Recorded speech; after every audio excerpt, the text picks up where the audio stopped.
नमस्कार प्यारे दर्शकों, स्वागत है आप सबका आपके अपने प्रिय चैनल अखंड भारत दर्शन में। आज हम आपको उस पवित्र धाम के दर्शन करवाने जा रहे हैं जिसकी महिमा सुनकर हर हिंदू के मन में श्रद्धा का ज्वार उमड़ आता है। जी हाँ, आज हम आपको लेकर चलेंगे 4 धामों में से एक अद्भुत और रहस्यमयी बद्रीनाथ धाम की ओर। उत्तराखंड की पावन भूमि पर स्थित यह धाम चमोली जिले में बसा हुआ है। इसकी पवित्रता के बारे में जितना कहें उतना कम है। यहाँ की हवाओं में भी आस्था की गूंज सुनाई देती है। यह धाम सिर्फ एक तीर्थ स्थल नहीं बल्कि अपने आप में एक दिव्य रहस्य है। कहते हैं कि अन्य धामों के विपरीत बद्रीनाथ के दर्शन करना सिर्फ एक बार काफी नहीं होता। यहाँ आने वाले भक्तों को जीवन में कम से कम 2 बार यहाँ आना चाहिए।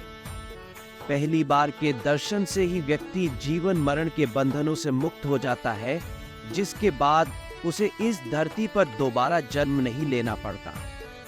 सोचिए, क्या अद्भुत और रहस्यमयी मान्यता है जो हमें जीवन और मृत्यु के चक्र से बाहर निकाल देती है।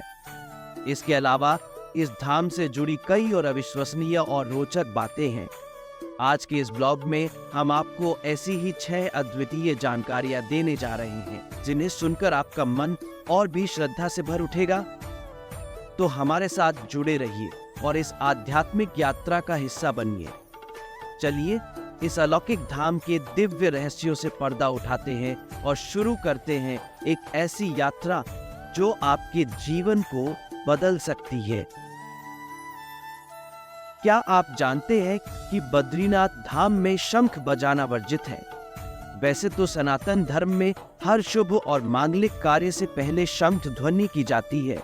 यहाँ तक कि पहले के समय तो किसी भी युद्ध के प्रारंभ होने से पहले और युद्ध की समाप्ति के बाद भी शंख बजाया जाता था। लेकिन इस धाम में शंख ध्वनि वर्जित है।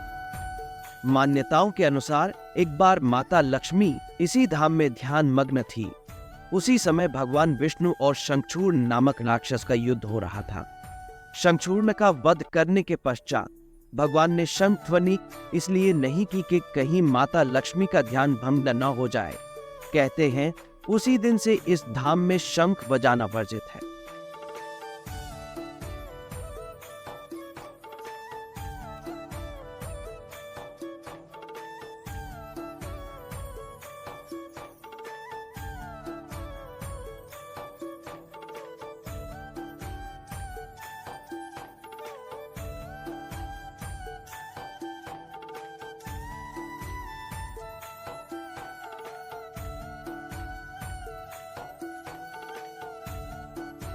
क्या आप जानते हैं कि इस धाम के मुख्य पुजारी यानी रावल साल भर में 2 बार क्यों स्त्री वेश धारण करते हैं?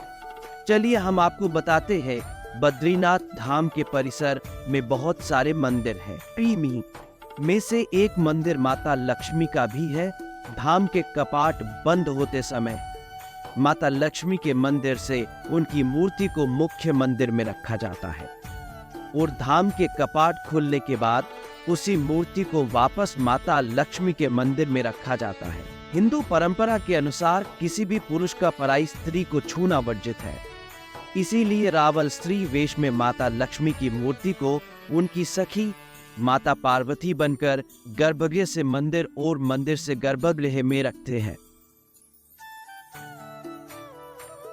क्या आप जानते हैं इस धाम में मौजूद तप्त कुंड का पानी हमेशा इतना गर्म क्यों रहता है? आमतौर पर जब बद्रीनाथ धाम का तापमान 4 से 5 डिग्री या उससे भी कम हो जाता है, तब भी इस कुंड का पानी लगभग 50 डिग्री तक गर्म रहता है।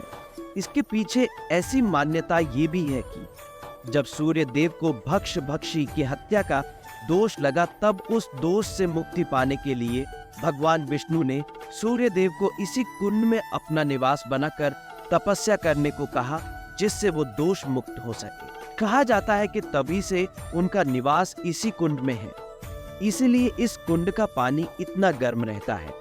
ये भी कहा जाता है कि जो व्यक्ति इस जल से स्नान कर लेता है उसके सभी प्रकार के चर्म रोग सही हो जाते हैं। चलिए अब आपको बताते हैं इस धाम के एक स्थान ब्रह्मकपाल के बारे में, क्यों इसका नाम ब्रह्मकपाल पड़ा। क्या आप जानते हैं कि पौराणिक कथाओं के अनुसार भगवान शिव ने एक बार क्रोध में आकर ब्रह्मा जी के 5 सिरों में से एक को काट दिया था।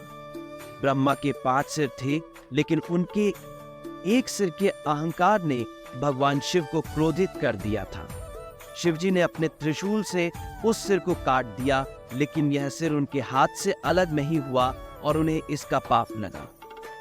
इस पाप से मुक्ति पाने के लिए भगवान शिव कई स्थानों पर गए, लेकिन जब वे बद्रीनाथ धाम के ब्रह्मकपाल स्थल पर पहुंचे तब उनके हाथ से ब्रह्मा का सिर अलग हुआ। इस घटना के बाद यह स्थान पवित्र हो गया और इसे ब्रह्मकपाल कहा जाने लगा। महाभारत के युद्ध की समाप्ति के बाद पांडवों ने भी अपने पितरों का तर्पण यही किया था। यही कारण है कि ब्रह्मकपाल को पूर्वजों के तर्पण के लिए विशेष स्थान माना जाता है और यहाँ पर पिंडदान करने से पितरों को मोक्ष की प्राप्ति होती है। क्या आप जानते हैं बद्रीनाथ धाम के रक्षक घंटाकर्ण भगवान विष्णु के नहीं अपितु भगवान शिव के अनन्य भक्त थे। घंटाकर्ण की कथा भावनाओं से ओतप्रोत है, जो भक्ति, संघर्ष और मुक्ति का अद्भुत उदाहरण। घंटाकर्ण जो भगवान शिव के अनन्य भक्त थे, पिशाच योनि में जन्मे थे और भगवान विष्णु के नाम से उन्हें इतनी नफरत थी कि उन्होंने अपने कानों में घंटे बांध रखे थे ताकि गलती से भी विष्णु का नाम सुनाई न दे। विष्णु भक्तों को मारने तक का उनका क्रोध इतना प्रबल था, लेकिन जब उन्होंने अपनी यातनापूर्ण पिशाच योनि से मुक्ति के लिए भगवान शिव से प्रार्थना की तो शिवजी ने उन्हें वही करने का सुझाव दिया जो उनके लिए सबसे कठिन था, भगवान विष्णु की तपस्या। घंटाकर्ण ने अपने पूरे विरोध और अहंकार को त्याग कर विष्णु की कठोर तपस्या की। उनकी तपस्या से भगवान विष्णु इतने प्रसन्न हुए कि उन्होंने न केवल घंटाकर्ण को पिशाच योनि से मुक्ति दी, बल्कि बद्रीनाथ धाम के रक्षक के रूप में उन्हें सम्मानित भी किया। तभी से वो बद्रीनाथ धाम में क्षेत्रपाल के तौर पर नियुक्त हैं। क्या आप जानते हैं कि बद्रीनाथ धाम से 50 किलोमीटर दूर जोशीमठ में बने नरसिंह मंदिर में भगवान नरसिंह की प्रतिमा का एक हाथ लगातार सूखता जा रहा है।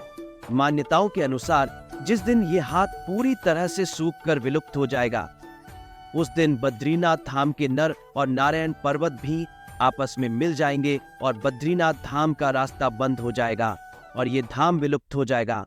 उसके पश्चात ये धाम जोशीमठ से 17 किलोमीटर दूर सुभैन नामक स्थान पर चला जाएगा। सुभैन गांव में अभी से एक मंदिर मौजूद है जिसे भविष्य बद्री के नाम से जाना जाता है। आने वाले कालखंड में वही बद्रीनाथ धाम कहलाएगा।